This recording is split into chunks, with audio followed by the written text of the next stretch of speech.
Choice உங்களை அன்புடன் வரவேற்கிறது. அனைவருக்கும் வணக்கம். இந்த வீடியோவில் நம்ம எந்த டாபிக் பார்க்க போறோம்னா குடியுரிமை, சிட்டிசன்ஷிப். நம்ம இந்தியன் பாலிட்டியில நம்ம அரசியலமைப்பு புத்தகம் இருக்கா, அதுல 25 பகுதிகள் இருக்கும். அதுல ஃபர்ஸ்ட் பகுதி யூனியன் அண்ட் இட்ஸ் டெரிட்டரி கொடுத்துருப்பாங்க. இதனுடைய ஆர்டிகல் 1ல இருந்து 4 வரைக்கும் இருக்கும். இந்த கிளாஸ் வந்து ஆல்ரெடி நம்ம லாஸ்ட் கிளாஸ்ல 2 பகுதிகளாக அதாவது பார்ட் 1 வீடியோ பார்ட் 2 வீடியோவா முடிச்சிட்டோம். இப்ப இதனுடைய அடுத்த பகுதி, அதாவது இந்த 25ல அடுத்த பகுதியா இருக்கிறது தான் இந்த குடியுரிமை, இரண்டாவது பகுதியாகவும் இதோட ஆர்டிகல் 5ல இருந்து 11 வரைக்கும் கவர் ஆகுது. ஸோ இந்த டாபிக் தான் நம்ம இன்னைக்கான வீடியோல பார்க்க போறோம். குடியுரிமையில நம்ம லைட்டா இன்ட்ரோடக்ஷன் கொடுக்குறேன். குடியுரிமைனா என்ன, நம்ம இந்தியா எந்த மாதிரியான குடியுரிமை அமைப்பு கொண்டிருக்குன்ற ஒரு இன்ட்ரோடக்ஷன் பார்த்துட்டு, அண்ட் ஒரு 5ல இருந்து 11 வரைக்கும் இருக்க ஆர்டிக்கல் என்ன சொல்றாங்க அப்படின்னு சொல்லி நம்ம பார்த்துட்டு, 1955ல குடியுரிமை சட்டம் வந்து ஒன்று போட்டிருப்பாங்க. அந்த சட்டத்துல இருந்து ஒரு 5 வழிகள் வந்து குடியுரிமை பெறுதலுக்கான வழிகள் என்ன அப்படின்னும், அண்ட் 3 வழிகள் வந்து குடியுரிமை இழத்தலுக்கான வழிகளும் கொடுத்துருப்பாங்க. ஸோ இதை நம்ம டீட்டெயில்டாக பார்த்துட்டு, அண்ட் இன்னும் ஒரு திருத்த சட்டம்லாம் போட்டிருப்பாங்க 2003 2019. இந்த 2 திருத்த சட்டமும் ரொம்ப இம்பார்ட்டன்ட் குடியுரிமை ரிலேட்டடாக. ஸோ அது நம்ம டீட்டெயில்டாக பார்த்துட்டு, அடுத்து இந்த பிஐஓ, ஓசிஐ, என்ஆர்ஐன்லாம் சில கார்ட் ஹோல்டர்ஸ் இருப்பாங்க. இதை பற்றி நம்ம டீட்டெயில்டாக பார்க்கலாம். ஸோ இந்த கிளாஸ் பொறுத்த வரைக்கும் இந்த மாதிரியான டாபிக்ஸ்ல தான் கொஷின்ஸ் வரும். அண்ட் சிட்டிசன்ஷிப் பொறுத்த வரைக்கும் நம்ம இந்த ஏரியாஸ் மட்டும் தெரிஞ்சுக்கிட்டா போதும். ஓகே, இப்போ ஃபர்ஸ்ட் வந்து சின்னதாக நம்ம ஒரு இன்ட்ரோடக்ஷன் பார்த்துக்கலாம். ஸோ சிட்டிசன்ஷிப், அதாவது குடியுரிமை அப்படின்றது ஒரு நாடு அந்த நாட்டு மக்களுக்கு வழங்குறது. ஓகேவா, இது எல்லாருக்கும் நமக்கு தெரிஞ்சதுதான். அப்ப சிட்டிசன்ஷிப் குடியுரிமைன்றது ஒரு நாடு, ஒரு நேஷன் இல்லைன்னா ஸ்டேட்டுன்னு நம்ம சொல்லலாம். ஒரு கண்ட்ரி ஒரு இண்டிவிஜுவலுக்கு கொடுக்கறது. அது வந்து ஒரு ஐடென்டி கார்டுன்னு நம்ம வச்சுக்கலாமா, ஒரு அடையாள அட்டை மாதிரி வச்சுக்கலாம். ஸோ அப்போ இந்த இந்த தனிப்பட்ட நபர் அந்த நாட்டு மக்களை பாதுகாக்கிறது அந்த கண்ட்ரியோட கடமையா, அந்த நம்மளோட இண்டிவிஜுவல் அந்த நாட்டு மக்களை டிஃபெண்ட் பண்றதா அந்த கண்ட்ரியோட ரெஸ்பான்சிபிலிட்டி. அண்ட் இந்த பர்சன் அந்த நாட்டு மக்களுமே அந்த கண்ட்ரிக்கு லாயலா இருக்கணுமா, அதாவது அந்த நாட்டோட சட்டங்களை மதிக்கிறதாகட்டும், நாட்டில் இருக்க எல்லாத்தையும் பாதுகாக்கிறதாகட்டும், அதாவது டியூட்டிஸ், ஃபண்டமெண்டல் டியூட்டிஸ், அவங்களுக்காக ரைட்ஸும் வழங்கப்படும். இந்த மாதிரியான எல்லாத்தையும் இந்த சிட்டிசன் வந்து என்ஜாய் பண்றாங்க, இந்த அரசு கொடுக்கறது.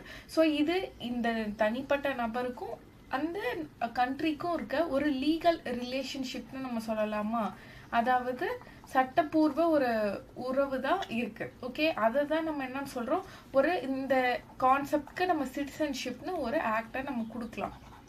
இது வரைக்கும் உங்களுக்கு புரிஞ்சதா? ஸோ ஒன்றும் இல்லை, சிட்டிசன்ஷிப் பொறுத்த வரைக்கும் அந்த நாட்டில் வசிக்கிற அந்த மக்களுக்கு அவங்க கொடுக்குற ஒரு ஐடென்டி கார்டு மாதிரின்னு வச்சுக்கலாம். ஓகே, ஸோ அதுதான் வந்துட்டு குடியுரிமை. இப்போ நம்ம இந்தியால பொறுத்த வரைக்கும் 2 வகையா குடியுரிமை வந்து அதாவது சிம்பிளா இந்தியான்னு இல்லை, பொதுவாகவே வேர்ல்டுல 2 வகையா குடியுரிமை வழங்குறாங்க. அதாவது 2 தீம்னு வச்சுக்கலாம். ஜஸ் சோலி, ஜஸ் சங்கனிஸ் அப்படின்னு 2 வழி இருக்கு. ஓகேவா, இது ஜஸ்ட் ஜென்ரலா தெரிஞ்சுக்கோங்க. இந்த 2 டேர்மையுமே இப்ப ஜஸ்ஸோலினா சிம்பிளா மட்டும் தெரிஞ்சுக்கோங்க, ஒரு அந்த மண்ணுல பிறந்திருக்கணும், அந்த நாட்டுல பிறந்திருக்காங்க அப்படின்னாலே அவங்களுக்கு குடியுரிமை வழங்கிடுவாங்க. அவங்களுக்கு வேற அதாவது வேற எந்த ஒரு ஐடென்டிட்டியுமே தேவையில்லை. இந்த மொழி பேசுறாங்களா, இந்த மதமா, அதெல்லாம் தேவையில்லை. வேற நாடு அதாவது அவங்க அப்பா அம்மா வேற நாட்டுல பிறந்திருக்காங்க, அவங்க அதாவது தாத்தா பாட்டி இவங்க யாராவது வேற நாட்டுல பிறந்திருக்காங்கன்னா அது அங்க கணக்கே கிடையாது. அந்த ஒரு குழந்தை இந்த மண்ணில் பிறந்துருச்சுனாலே, அந்த நாட்டோட கண்ட்ரியில பிறந்துருச்சுனாலே அவங்களுக்கு குடியுரிமை கொடுத்துருவாங்க. இது வந்து ஜஸ்ஸோலி அப்படின்ற ஒரு கோட்பாடு. இதே ஜஸ் சாங்கனிஸ் அப்படின்ற ஒரு கோட்பாடு என்னன்னா, இது மண்ணின் சட்ட கோட்பாடுன்னு சொல்லலாம். இது ரத்த சம்பந்தப்பட்ட, அதாவது வம்சாவளி சார்ந்த கோட்பாடுன்னு நம்ம சொல்லலாம். இதுல என்ன அப்படின்னா, ஒரு தாய் தந்தையோ இப்ப கடல் கடந்து நிறைய பேர் ஒரு நாட்டுல இருந்து வேற நாட்டுக்கு போயிட்டாங்க. அதாவது இந்த நாட்டுல பிறந்த அப்பா அம்மா யாராவது வேற நாட்டுக்கு போயிட்டாங்கன்னு வச்சுக்கோங்களேன். அப்ப அங்க அவங்களுக்கு ஒரு குழந்தை பிறந்திருக்கு. அப்ப இந்த குழந்தை இந்த நாட்டுக்கு வந்து குடியுரிமை வாங்கணும்னு நினைக்கிறப்போ இவங்க என்ன சொல்லி கிளைம் பண்ணி வாங்கலாம்னா, நான் வந்து வம்சாவளி, என்னோட அப்பா அம்மா வந்துட்டு இந்த நாட்டுலதான் பிறந்தாங்க அப்படின்னு சொல்லி ஒரு ரத்த உறவு சம்பந்தப்பட்ட உறவாகவும் இல்ல வம்சாவளி மூலியமா நம்ம வந்துட்டு குடியுரிமையை வாங்கணும்னு நினைக்கிறோம் அப்படின்னா அது இந்த மாதிரியான கேட்டகரி, இந்த சட்டத்திட்டம்ல வரும் ஜஸ் சாங்கனீஸ்னு. ஸோ ஏன்னா ஒரு சில நாட்டுல வந்துட்டு இந்த ஜஸ்ஸோலி அப்படின்ற முறையாக இப்போ அமெரிக்கால எடுத்துக்கிட்டீங்கன்னு வச்சுக்கோங்களேன், நீங்க நீங்க நீங்க வந்துட்டு உங்க அப்பா அம்மாவோ இல்ல நீங்க எந்த மதம் எந்த மொழி பேசினாலும் சரி அமெரிக்கால பிறந்துட்டீங்கன்னா உங்களுக்கு அமெரிக்க குடியுரிமை கொடுத்துருவாங்க. ஆனா ஒரு சில கண்ட்ரி எல்லாம் என்ன கேட்பாங்க அப்படின்னா, அந்த நாட்டுல பிறந்திருந்தா மட்டும் பத்தாது, நீங்க வந்துட்டு உங்க அப்பா அம்மா வந்து எங்க பிறந்திருக்காங்க, உங்க தாத்தா பாட்டி எங்க இருந்தாங்க, உங்களோட வம்சம் என்ன, உங்க ஹிஸ்டரி என்ன, நீங்க என்ன மதம் சார்ந்தவங்க, நீங்க என்ன மொழி பேசுறீங்க அப்படின்னு நிறைய ஒரு ஸ்ட்ரிக்டான ரெஸ்ட்ரிக்ஷன் இருக்கும். இந்த எல்லாத்தையும் கடந்ததுக்கு அப்புறம் தான் இவங்க என்ன கொடுத்துருப்பாங்கன்னா குடியுரிமை வழங்குறதுக்கான ஒரு வழிவகையே இருக்கும். ஸோ இந்த மாதிரியான ரூல்ஸ் அண்ட் ரெகுலேஷன்ஸ்லாம் இருக்கு. ஓகேவா? ஸோ இப்போ நம்ம இந்தியால எப்படி இருக்கு, குடியுரிமை எப்படி இருக்கு நம்ம பார்க்கலாம். அதுக்கு முன்னாடி இன்னொன்னு என்னன்னா, இப்ப நம்மளோட அரசியலமைப்பு வந்து 1950 ஜனவரி 26 அன்னைக்கு நடைமுறைக்கு வந்துச்சா? 1950 ஜனவரி 26க்கு முன்னாடி வரைக்கும் நம்ம எப்படி இருந்திருப்போம்? கிட்டத்தட்ட இப்ப 1947ன்னே வச்சுக்கலாம். நமக்கு விடுதலை கிடைச்சதா, இந்தியா வந்து இண்டிபெண்டன்ஸ் ஆச்சு.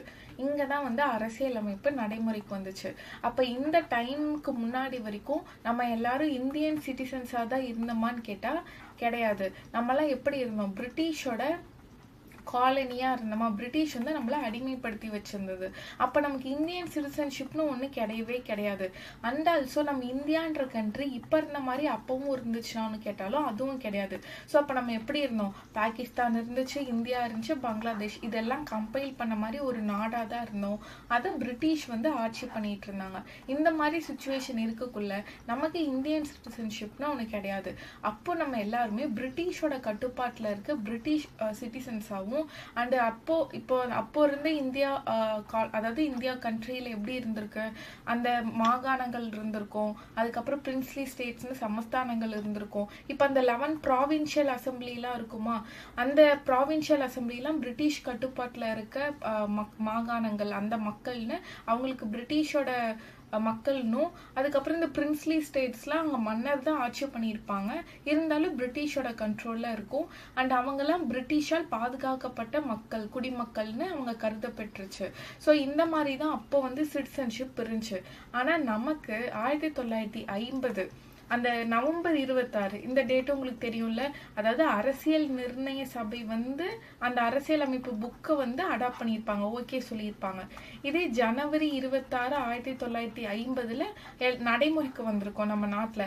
பட் இப்ப அப்போ வந்து அவங்க ஓகே சொன்ன அப்போவே சில ஆர்டிகல்ஸ்லாம் நடைமுறைப்படுத்தியிருப்பாங்களா, அதுல சிட்டிசன்ஷிப் ரிலேட்டடா இருக்க 5 to 11 ஆர்டிகலையும் நடைமுறைப்படுத்தி யாரெல்லாம் இந்திய குடிமக்களா இனிமே கன்சிடர் பண்ணப்படுவாங்க அப்படின்னு சொல்லி டீட்டெயில்டா ஒரு 5ல இருந்து 11 ஆர்டிகல் வரைக்கும் கொடுத்திருப்பாங்க.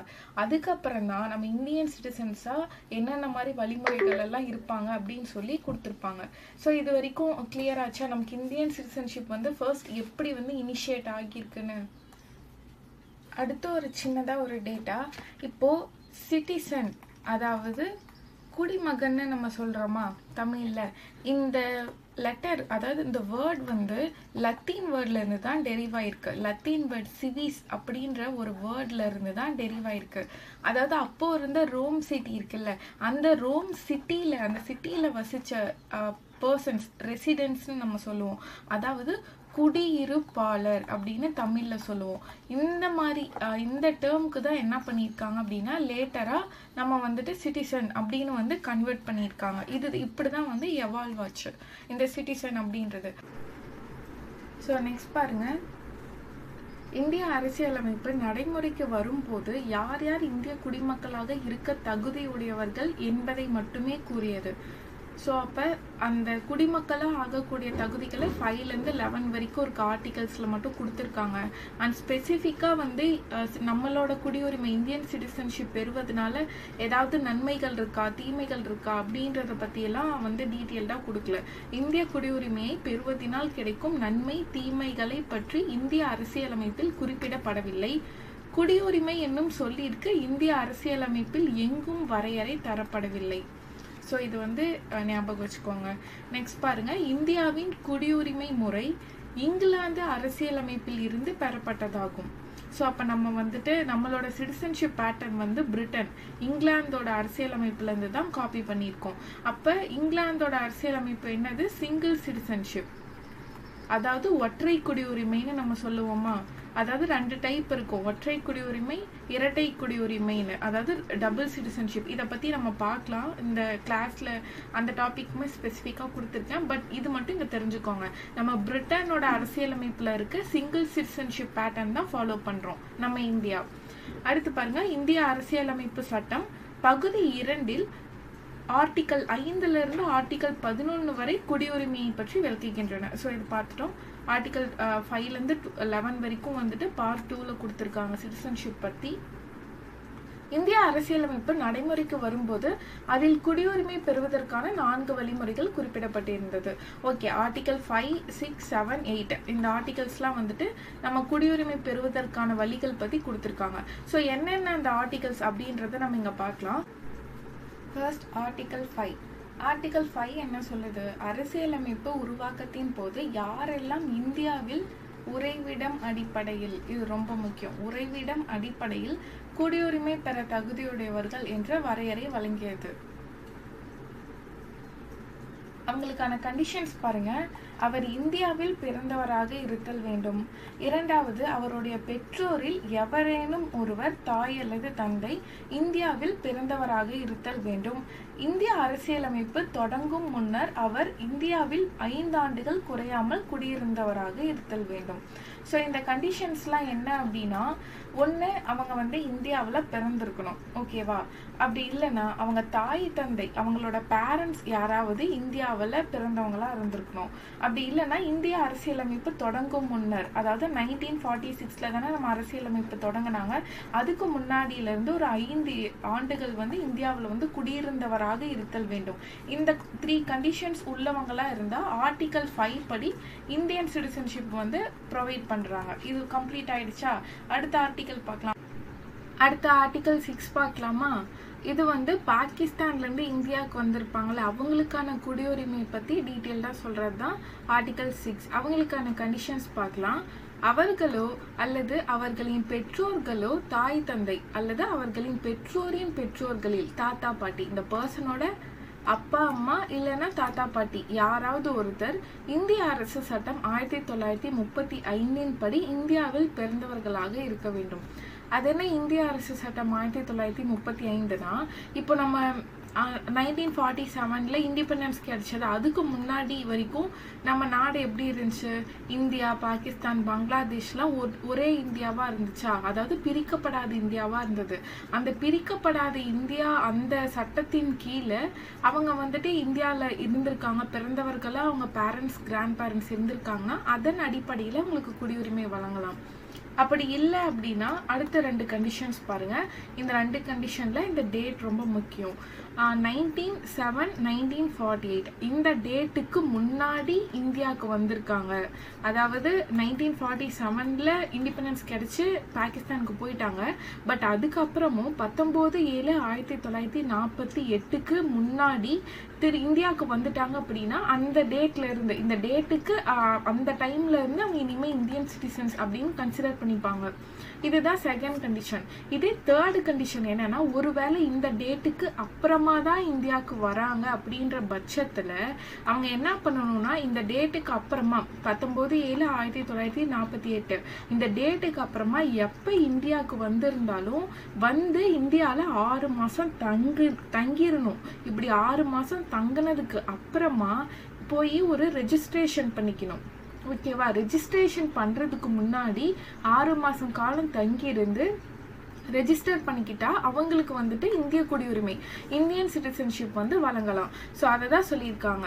அவர்கள் 19/7/1948 தேதிக்கு பின்னர் குடிபெயர்ந்து இந்திய வந்தவர்களாக இருப்பின் அவர்கள் இந்திய குடிமக்கள் ஆவதற்கான பதிவை அதற்கென இந்திய அரசால் நியமிக்கப்பட்ட அலுவலர், ஸோ இந்தியன் சிட்டிசன்ஷிப் வழங்குறதுக்கு ரிலேட்டடாக ஆஃபீஸர்ஸ் இருப்பாங்கல்ல, அவங்க கிட்ட ரெஜிஸ்ட்ரேஷன் பண்ணிக்கணும். அதுக்கு முன்னாடி அந்த பதிவை செய்வதற்கு முன் குறைந்தபட்சம் 6 மாத காலமாவது அவர்கள் இந்தியாவில் குடியிருந்திருக்க வேண்டும். ஸோ இந்த கண்டிஷன்ஸ் புரிஞ்சதா? இதுதான் 6th ஆர்டிகல் 6. அடுத்த ஆர்டிகல் 7 பார்க்கலாம். இந்தியாவிலிருந்து பாகிஸ்தானுக்கு குடிபெயர்ந்தவர்களின் குடியுரிமை பற்றி கூறுகின்றது. அதாவது பாகிஸ்தான்ல இருந்து இந்தியா, அதாவது இந்தியால இருந்து பாகிஸ்தானுக்கு போயிட்டு திரும்ப பாகிஸ்தான்ல இருந்து இந்தியாவுக்கு வந்திருப்பாங்க, இவங்களுக்கான ஆர்டிக்கலா தான் இது கொடுத்துருக்காங்க. இச்சரத்தின்படி 1/3/1947 7ஆம் தேதிக்கு பின்னர் இந்தியாவில் இருந்து பாகிஸ்தானுக்கு குடிபெயர்ந்து சென்றவர்களின் இந்திய குடிமக்களாக கருதப்பட மாட்டார்கள். ஒருவேளை இந்த டேட்டுக்கு அப்புறமா இந்தியால இருந்து பாகிஸ்தானுக்கு ஒரு பர்சன் போயிட்டாங்கன்னா உங்களுக்கு இந்தியன் சிட்டிசன்ஷிப் கேன்சல் பண்ணிடுவோம், ஏன்னா அவங்க பாகிஸ்தானுக்கு போயிட்டாங்கன்னு. ஸோ அடுத்த கண்டிஷன் பாருங்க. அவ்வாறு பாகிஸ்தான் சென்றவர்கள், இப்போ ஒரு டேட் நம்ம மேல பார்த்தோமா, என்ன டேட் பார்த்தோம்? 1 இங்க எழுதிக்கலாம், 1/3/1947. இந்த டேட்டுக்கு அப்புறமா இந்தியாவிலேருந்து பாகிஸ்தானுக்கு போனவங்களை நம்ம என்ன சொல்லுவோம், அவங்களுக்கான சிட்டிசன்ஷிப்பை நம்ம கேன்சல் பண்ணிட்டோம்.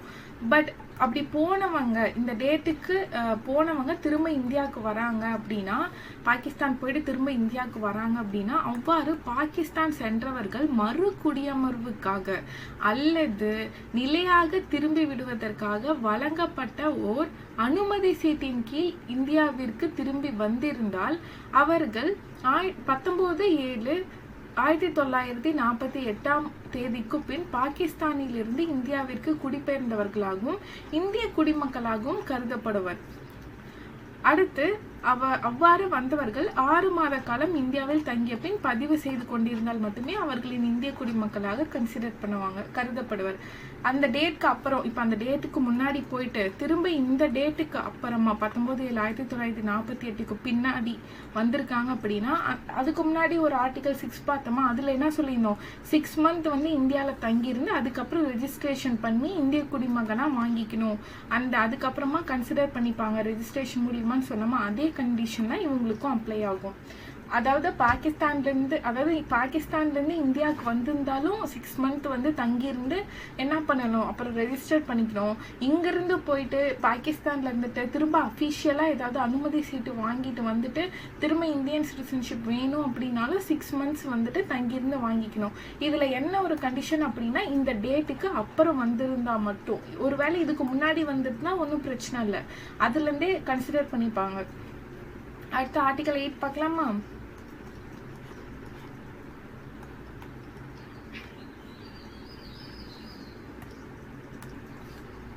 ஆர்டிகல் 8ல வம்சாவளி மூலம் இந்தியாவோட குடியுரிமை பெறுவதற்கான வழிகள் தான் சொல்லியிருப்பாங்க. இந்தியாவில் பிறந்து இந்தியாவிற்கு வெளியே வசிக்கும் இந்திய வம்சாவளியினர் பதிவு செய்து கொள்வதன் மூலம் குடியுரிமை பெறுதலை விளக்குகின்றன. இப்ப ஒரு நபரோட பெற்றோர் அல்லது தாத்தா பாட்டி பிரிக்கப்படாத இந்தியாவில் பிறந்தவராக இருந்து தற்போது இந்தியாவிற்கு வெளியே வசிப்பவராக இருந்தால் இவர்கள் தாங்கள் வசிக்கும் நாட்டின் இந்திய தூதரக அதிகாரியிடம் பதிவு செய்து கொள்வதன் மூலம் இந்திய குடியுரிமையை பெறலாம். ஸோ இந்தியாவில் தான் அந்த பர்சனோட தாத்தா பாட்டி இல்லை அப்பா அம்மா யாராவது இந்தியா வம்சாவளியில தான் இருந்திருப்பாங்க, பிரிக்கப்படாத இந்தியாவோட வம்சாவளியில வசிச்சவங்களா இருந்திருப்பாங்க.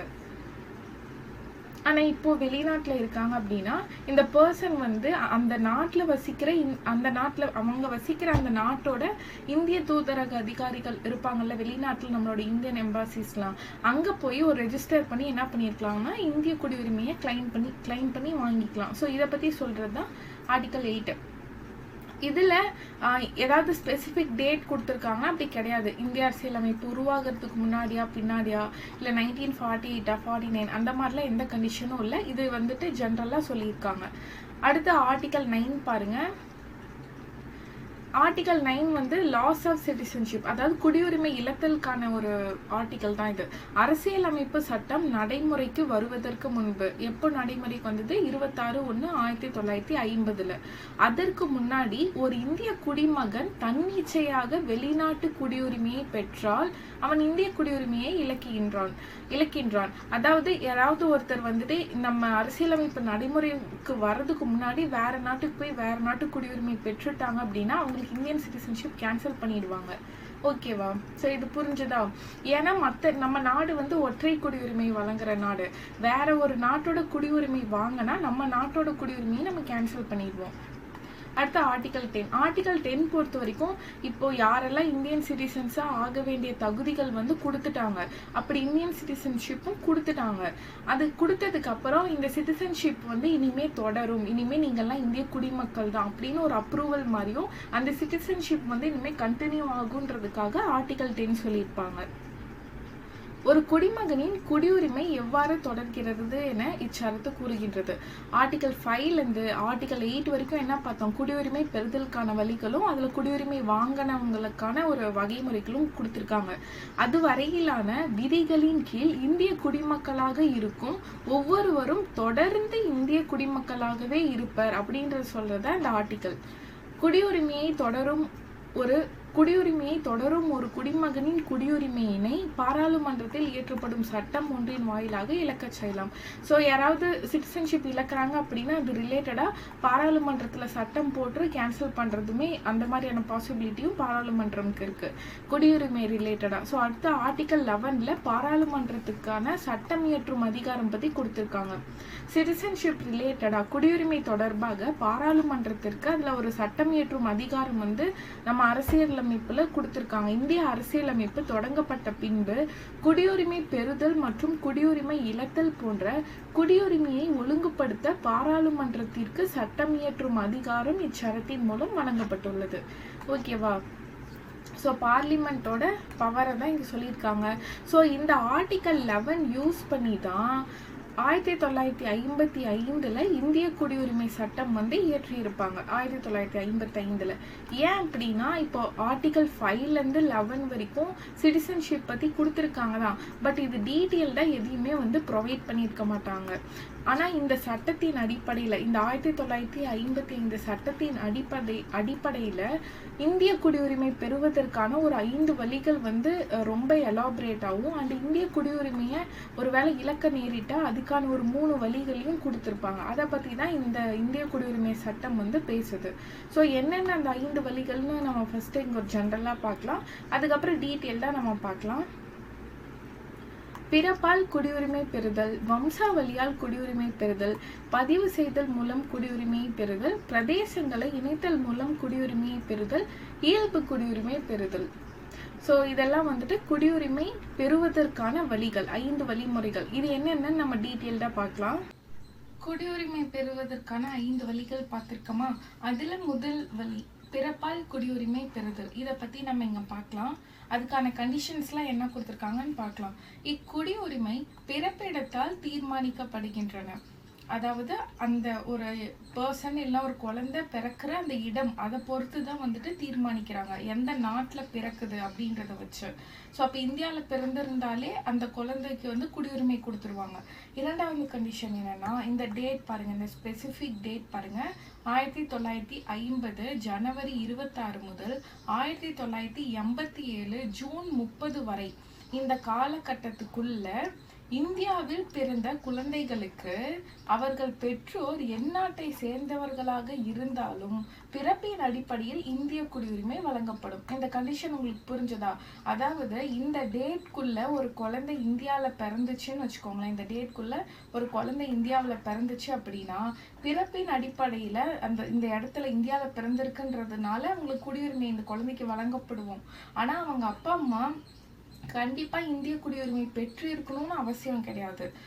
அதாவது அவங்க வேற நாட்டு அதாவது ஃபாரினர்ஸா இருந்தாலும் சரி, எந்த குழந்தை இந்தியாவில் பிறந்திருந்தாலும் அவங்களுக்கு குடியுரிமை கொடுத்துட்றாங்க. இது வந்து இந்த ஸ்பெசிஃபிக் டேட்குள்ள.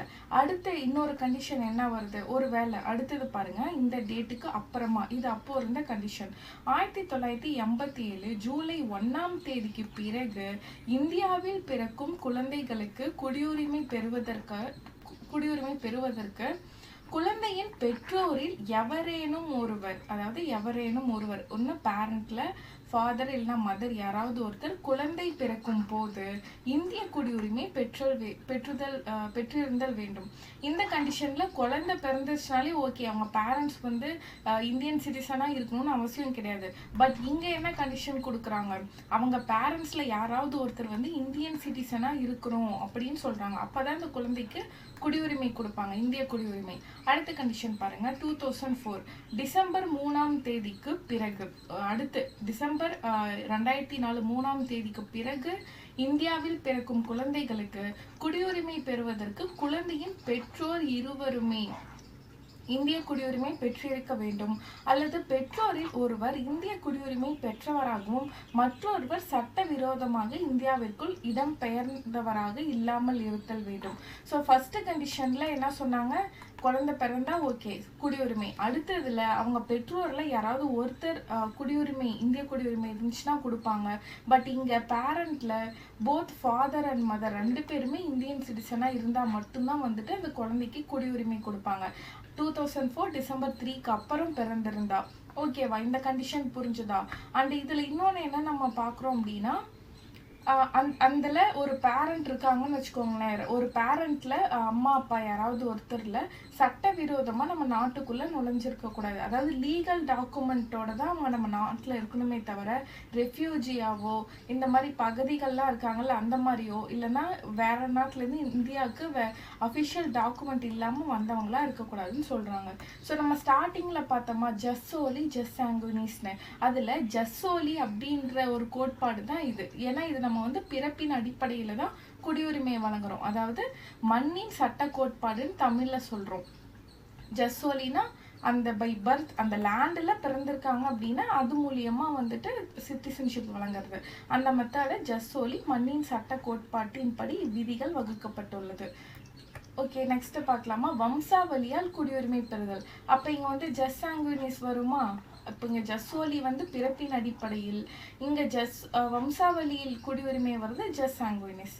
இது இங்கே மென்ஷன் பண்ணிட்டேன், சரி இருந்தாலும் நம்ம இதை பார்க்கலாம்.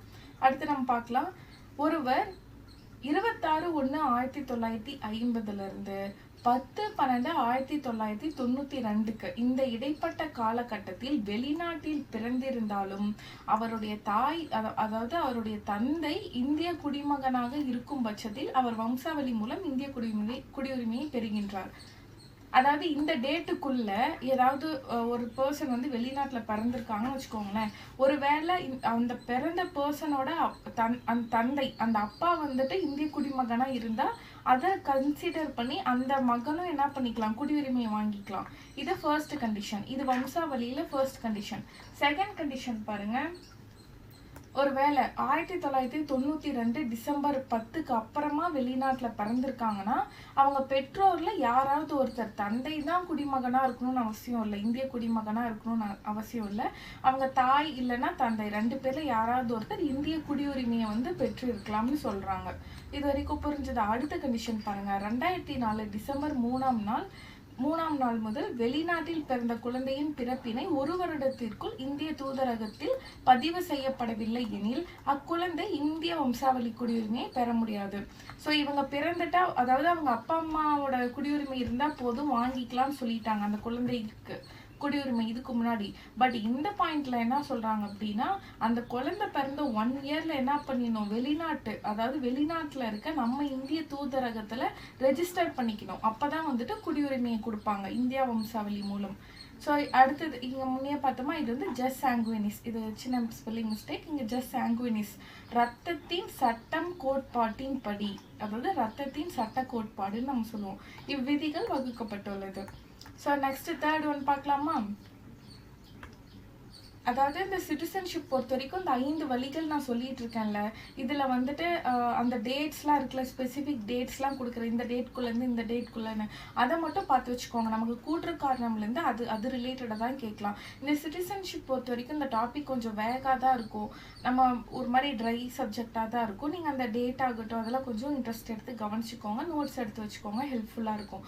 மற்றபடி ரொம்ப இன்டெப்த்தாக நிறைய சோர்ஸ் போயில அது படிக்க தேவையில்லை. இந்த மெட்டீரியலே மோர் தென் எனஃப் தான். நெக்ஸ்ட் பாருங்க, பதிவு செய்தல் மூலம் குடியுரிமை பெறுதல். ரெஜிஸ்ட்ரேஷன் பண்ணி குடியுரிமை வாங்குறதுக்கான வழிமுறைகள் சொல்லியிருக்காங்க. என்னென்னு பார்க்கலாம். ஒரு நபர் தன்னை இந்திய குடிமகனாக பதிவு செய்து கொள்ள அதற்கென உள்ள அதிகாரியிடம் விண்ணப்பிக்க வேண்டும். அவ்வாறு விண்ணப்பிக்கும் நபர் பின்வரும் தகுதிகளில் ஏதேனும் ஒன்றினை பெற்றிருக்க வேண்டும்.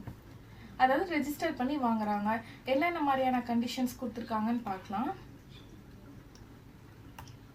இந்திய வம்சாவளியை சார்ந்த ஒரு நபர் எந்த ஒரு நாட்டில் வசித்தாலும் அல்லது பிரிக்கப்படாத இந்தியாவிற்கு வெளிப்பகுதியில் வசிப்பவராக இருந்தாலும் பதிவு செய்தலின் மூலம் குடியுரிமை பெறலாம். ஓகே, இது வந்துட்டு நம்ம அந்த இப்போ நம்ம இந்தியாவில் அதாவது இந்தியா விட்டு வெளியே வசிச்சிருக்க ஒரு நபர் வந்து அவங்களோட வம்சாவளி மூலியமா யாராவது பிரிக்கப்படாத இந்தியாவில் வசிச்சிருக்காங்க அப்படின்னா அதை ரிலேட் பண்ணி நம்ம என்ன பண்ணலாம், ரெஜிஸ்டர் பண்ணி வம்சாவளி மூலியமா நம்ம இதை வாங்கிக்கலாம், குடியுரிமை வாங்கிக்கலாம். ஸோ செகண்ட் ஒன் பாருங்க, பதிவு செய்ய விண்ணப்பிக்கும் முன்பாக இந்திய வம்சாவளியை சேர்ந்த நபர் 7 வருடங்கள் இந்தியாவில் வசித்திருக்க வேண்டும். இப்போ இவங்க வம்சாவளி மூலியமா ரெஜிஸ்ட்ரேஷன் பண்ண வராங்க. அப்படி ரெஜிஸ்ட்ரேஷன் பண்ண வர்றதுக்கு முன்னாடி 7 இயர்ஸ் வந்து கண்டிப்பா இந்தியாவில் தங்கியிருந்தா மட்டும்தான் அவங்களுக்கு வந்துட்டு ரெஜிஸ்ட்ரேஷன் ஃபார்மையே கொடுப்பாங்க. இது வந்து செகண்ட் கண்டிஷன். இந்திய குடிமகனை திருமணம் செய்த ஒருவர் பதிவின் மூலம் விண்ணப்பிக்கும் முன் 7 ஆண்டுகள் இந்தியாவில் வசித்தவராக இருக்க வேண்டும். அதாவது இவங்களுக்கும் அதுதான், இது வந்துட்டு ஃபாரினர்ஸா இருந்து வராங்க, அவங்க இந்திய குடிமகனா ஆகணும், குடியுரிமை வேணும்னு வாண்டடா கேட்குறாங்க. ஓகே. தேர்ட் ஒன் வந்து ஒரு ஃபாரினரை நம்ம இந்திய குடிமகன் யாராவது குடியுரிமை பெற்றவங்க யாராவது மேரேஜ் பண்ணாங்கன்னா இவங்களுக்கும் சேம் கண்டிஷன், 7 இயர்ஸ் இந்தியாவில் வந்துட்டு சர்வைவ் அதாவது 7 இயர்ஸ் இந்தியாவில் வந்துட்டு தங்கி இருக்கணும். அப்படி இருந்தால் மட்டும்தான் அவங்களுக்கும் வந்துட்டு குடியுரிமை கொடுப்பாங்க. இப்போ இன்னொன்று என்னன்னா, இப்போ யாராவது நம்ம இந்தியாவில் இருக்க யாராவது ஒரு பேரண்ட் யாராவது அவங்களோட குழந்தைக்கு வந்துட்டு குடியுரிமை வாங்கலை அப்படின்னா அவங்க 2 பேரும் இந்திய குடிமகன் தான் அப்படின்னு நம்ம கன்சிடர் பண்ணி அவங்க டாக்குமெண்ட் வச்சிருப்பாங்கல்ல, அதை வச்சு நம்ம என்ன பண்ணலாம், அவங்க குழந்தைக்கும் என்ன பண்ணலாம், குடியுரிமை வாங்கிக்கலாம். இது நார்மல். ஓகேவா? அதாவது 18 வயது நிரம்பாத சிறுவர் சிறுமியரும் இந்திய குடிமகனாக கருதப்படுவர். பதிவு செய்து கொண்ட இந்திய குடிமக்களின், அதாவது இந்த ஆல்ரெடி இந்த பேரண்ட் வந்துட்டு இந்திய குடிமக்களை பதிவு செஞ்சுக்கிட்டாங்க, பட் அவங்களோட குழந்தைக்கு 18 வயது நிரம்பாம இருந்தா அவங்க குழந்தைக்கு வந்துட்டு இந்திய குடிமகனா இருக்கிறதுக்கு குடியுரிமை வாங்கலை அப்படின்னா, பட் அவங்க வேற எந்த ஒரு கண்டிஷனும் ஃபாலோ பண்ண தேவையில்ல. ஒரே ஒரு கண்டிஷன், அவங்க ஆல்ரெடி அவங்க பேரண்ட்ஸ் இந்திய குடிமகன், அதனால அவங்க குழந்தைக்கும் இந்திய குடியுரிமை கொடுத்துட்றாங்க. இதே இன்னொன்று என்னன்னா, அதாவது இது வந்துட்டு ஃபாரினர்ஸ்க்கும் அப்ளிகபிள் ஆகும். இது இன்னொன்று என்னன்னா, அந்த குடியுரிமை பதிவு செய்து கொண்ட நபரோட குழந்தை வந்து 18 வயது நிரம்பிய மகன் அல்லது மகள் இருப்பின் அவர்களுக்கும் இந்திய குடியுரிமை பெற அவர்களின் பெற்றோர்கள் பதிவு செய்து கொள்ளலாம். ஸோ இப்போ 18 வயது நிரம்பிருச்சுன்னு வச்சுக்கோங்க. இப்போ இது வந்து 18 வயதுக்கு உள்ள, இதே 18 வயதுக்கு அதுக்கப்புறம் நிரம்பினதுக்கு அப்புறம் என்ன கண்டிஷன், எப்படி குடியுரிமை வாங்குறது அப்படின்னா, அதாவது அந்த குழந்தைக்கு குடியுரிமை வாங்காம இருக்காங்க, எப்படி வாங்கலாம் அப்படின்னா, குடியுரிமை பதிவு விண்ணப்பத்திற்கு 1 வருடத்திற்கு முன்பாக இந்தியாவில் வசித்து வரும் 18 வயது அடைந்தவர்கள் தங்களை வெளிநாட்டு வாழ் இந்தியர்களாக தொடர்ந்து 5 வருடம் பதிவு செய்திருந்தால் கீழ்கண்ட முறைகளில் இந்தியாவில் வசிப்பவர்கள் என்று எடுத்துக்கொள்ளலாம். ஸோ என்ன அப்படின்னா, ஒரு ஃபாரின் கப்பல் வராங்க, அவங்க கப்பலுக்கு இந்திய குடிமகனா இருக்கு, அவங்களுக்கு இருக்கு, பட் அவங்க குழந்தை வந்துட்டு 18 வயது நிரம்பி இருக்கு, அவங்களுக்கு எப்படி குடியுரிமை வாங்கலாம் அப்படின்னா, பதிவு செய்ய விண்ணப்பம் செய்வதற்கு முன்பாக 12 மாதங்கள் முழுவதும் இந்தியாவில் வசித்தவராக இருத்தல் வேண்டும். ஸோ ரெஜிஸ்ட்ரேஷனுக்கு 1 இயர் முன்னாடி ஃபுல்லாக கம்ப்ளீட்டாக இந்தியாவில் வந்துட்டு வசிச்சிருக்கணும். அண்ட் அதுக்கு முன்னாடி அப்படி இல்லைன்னா, அதுக்கு முன்னாடி இன்னொன்று என்னன்னா, 8 வருடங்கள் அல்லது குறைந்தது 6 வருடங்களாவது இந்தியாவில் வசிச்சிருக்கணும்னு சொல்கிறாங்க. ஸோ அப்படி இருந்தால் தான் அந்த 18 ஏஜ் கம்ப்ளீட் ஆனவங்களுக்கு குடியுரிமை ரெஜிஸ்ட்ரேஷன் மூலியமாக கொடுக்குறாங்க. இது புரிஞ்சதா? ஸோ நெக்ஸ்ட் ஒன் பாருங்க, பிரதேசங்களை இணைத்தல் மூலம் குடியுரிமையை பெறுதல். இப்போ ஏதாவது இந்தியா இருக்கு, லைக் இப்போ நம்ம இந்தியா இருக்கு, வேற ஒரு டெரிட்டரி லைக் இங்கே மியான்மர், சைனாவாகட்டும், பாகிஸ்தான் ஆகட்டும், ஏதாவது ஒரு டெரிட்டரியை வந்து இந்தியா அக்வைர் பண்ணிக்கிச்சு எடுத்துக்கிட்டாங்க அப்படின்னா அந்த மக்கள் எல்லாமே இந்திய குடிமக்களாக கன்சிடர் பண்ணிப்பாங்க. ஃபார் எக்ஸாம்பிள் இப்போ நம்ம தமிழ்நாட்டில் பாண்டிச்சேரியை வந்துட்டு என்ன பண்ணாங்க, இந்தியா வந்துட்டு அக்வைர் பண்ணிக்கிட்டாங்க, எடுத்துக்கிட்டாங்க. அப்போது அந்த பாண்டிச்சேரி மக்கள் எல்லாமே வந்துட்டு இந்தியன் சிட்டிசன்ஸை அப்போலேருந்து கன்சிடர் பண்ணப்பட்டாங்க. அது வந்து இதுக்கான எக்ஸாம்பிள். பிரதேசங்களை இணைத்தல் மூலம் குடியுரிமையை பெறுதல். எந்த ஒரு வெளிநாட்டு பகுதியும் இந்தியாவுடன் இணையும் போது அரசு அப்பகுதி மக்களை இந்திய குடிமக்களாக ஏற்றுக்கொள்கிறது. அந்த குறிப்பிட்ட நாளில் இருந்து அவர்கள் இந்திய குடிமக்களாகின்றனர். ஸோ இது புரிஞ்சுதா? ஃபார் எக்ஸாம்பிள் இங்கே பாருங்க, எடுத்துக்காட்டாக 1962ஆம் ஆண்டு பாண்டிச்சேரி இந்தியாவுடன் இணைந்த பொழுது இந்திய அரசு அம்மக்களுக்கு இந்திய குடியுரிமைக்கான ஆணையை வழங்கியது. ஸோ இந்த டேட் மட்டும் பார்த்துக்கோங்க, 1962 தான் பாண்டிச்சேரி வந்து நம்ம இந்தியாவோட இணைஞ்சது. ஸோ அடுத்து லாஸ்ட் ஒன் பாருங்க, இயல்பு குடியுரிமை பெறுதல். ஸோ இது வரைக்கும் ரெஜிஸ்ட்ரேஷன் பார்த்துருப்போமா, ரெஜிஸ்ட்ரேஷன் ஆகட்டும், ஒரு டெரிட்டரி அக்வயர் பண்ணி குடியுரிமை கொடுக்கறதாகட்டும், வம்சாவளி மூலமாக, பிறப்பின் மூலியமாக. இது இயல்பு குடியுரிமைன்றது மத்திய அரசால் வந்து இப்போ எப்படின்னா ரெஜிஸ்ட்ரேஷன் அந்த மாதிரிலாம் இல்லாமல் வேறு சில கேட்டகரிஸ் கொடுத்துட்டு அவங்க நேச்சுரலைசேஷன் மூலியமாக கொடுப்பாங்க. ஸோ பாருங்கள், இதில் பார்க்கலாம் நம்ம என்ன சொல்கிறாங்கன்னு பார்க்கலாம். ஒருவர் இயல்பாக விண்ணப்பிப்பதன் மூலம் மத்திய அரசு, இங்கே தான் பாருங்க, மத்திய அரசு அவருக்கு இயல்பு குடியுரிமைக்கான சான்றிதழை வழங்குகிறது. ஸோ இங்கே வந்து எப்படி வந்து கொடுக்குறாங்க அப்படின்னு நம்ம பார்க்கலாம். பிற நாட்டின் குடியுரிமையை பெறாதவராக இருக்க வேண்டும். பிற நாட்டின் குடியுரிமையினை பெற்றிருந்தால் அந்த குடியுரிமையினை துறந்த பிறகே இந்திய குடியுரிமை பெறுவதற்கான விண்ணப்பம் ஏற்றுக்கொள்ளப்படும். அடுத்து குடியுரிமை பெற விண்ணப்பத்திற்கு முன்பு அதே மாதிரி கண்டிஷன் 12 மாதங்கள் இந்தியாவில், அப்படி இல்லைன்னா 6 மாதம் இந்தியாவோட அரசுக்கு ஏதாவது ஆஃபீஸராக பணிபுரிஞ்சிருக்காங்க, அப்படி இல்லைன்னா அடுத்த 6 மாதம் பிற நாட்டு அரசிற்காக பணியாற்றியவராக இருந்தால் அவரது விண்ணப்பம் ஏற்றுக்கொள்ளப்படும். இது வந்துட்டு கண்டிஷன், அந்த அப்ளிகேஷனை அக்செப்ட் பண்ணவே கண்டிஷன் இதுதான். அடுத்து நம்ம பார்த்தோன்னா யூஸ்வலாக இருக்க மாதிரி நல்ல பண்புகளை கொண்டிருப்பவராக இருத்தல் வேண்டும். அடுத்து இந்திய அரசியலமைப்பில் 8வது அட்டவணையில் கொடுக்கப்பட்டுள்ள மொழிகளில் ஏதேனும் ஒன்றில் சிறப்பான மொழி அறிவினை பெற்றிருக்க வேண்டும். ஸோ 8வது அட்டவணையில் என்ன சொல்லியிருக்காங்க, ரெகக்னைஸ்டு இந்தியன் லாங்குவேஜஸ் இருக்குமா, நிறைய லாங்குவேஜஸ் நம்ம இந்தியாவில் ரெகக்னைஸ் பண்ணி வச்சுருக்காங்க. அதில் ஏதாவது ஒரு இந்திய மொழியை அவங்க தேர்ந்தெடுத்து கற்றிருக்கணும். அப்படி இருந்தாலும் மட்டும்தான் இந்த கண்டிஷன் கீழே அவங்க வந்துட்டு குடியுரிமையை கொடுக்குறாங்க. அடுத்து என்ன பாருங்கன்னா, இந்தியாவில் நிரந்தரமாக வசிக்க விரும்புபவர்கள், இந்திய அரசின் கீழ் பணிபுரிய வருபவர்கள், இந்திய உறுப்பினராக இருக்கும் உலக அமைப்புகளில் பணியாற்றுபவர்கள், இந்தியாவில் அமைக்கப்பட்ட சங்கங்கள், கம்பெனி போன்றவற்றிற்கு பணிபுரிய வருபவர்கள், இவங்க எல்லாருக்குமே வந்துட்டு இந்திய குடியுரிமையை கொடுக்கலாம். அடுத்து பாருங்க, இன்னொரு கண்டிஷன், ஒரு நபர் அறிவியல், தத்துவம், கலை, இலக்கியம், உலக அமைதி போன்றவற்றில் மனித முன்னேற்றத்திற்கு உழைப்பவர்களாக இருப்பின் மேற்கண்ட விதிமுறைகளை பின்பற்றாமல் இந்திய அரசு அவர்களுக்கு இயல்பு குடியுரிமை வழங்கும். ஸோ இப்போ இது பொறுத்த வரைக்கும் என்ன அப்படின்னா, இதில் யாராவது டேலண்டட் பர்சனாக ஏதாவது ஸ்பெசிஃபிக்காக அதில் இருக்காங்க, பெஸ்ட்டாக இருக்காங்கன்னா அவங்களுக்கு வந்துட்டு எந்த கண்டிஷனும் அப்ளை பண்ணாமல் இந்திய குடியுரிமை வந்து இயல்பாக கொடுத்துட்றாங்க. ஸோ அப்படி பெற்றவர்கள் தான் அன்னை தெரசா. இயல்பு குடியுரிமை பெறுபவர் இந்திய அரசியலமைப்பின்படி உறுதிமொழியினை எடுத்துக்கொள்ள வேண்டும். அடுத்து அன்னை தெரசாவிற்கு இயல்பு குடியுரிமை மூலம் இந்திய அரசு குடியுரிமை வழங்கியது. ஸோ இப்போது அவ்வளோதான், இயல்பு குடியுரிமையை முடிஞ்சிச்சு.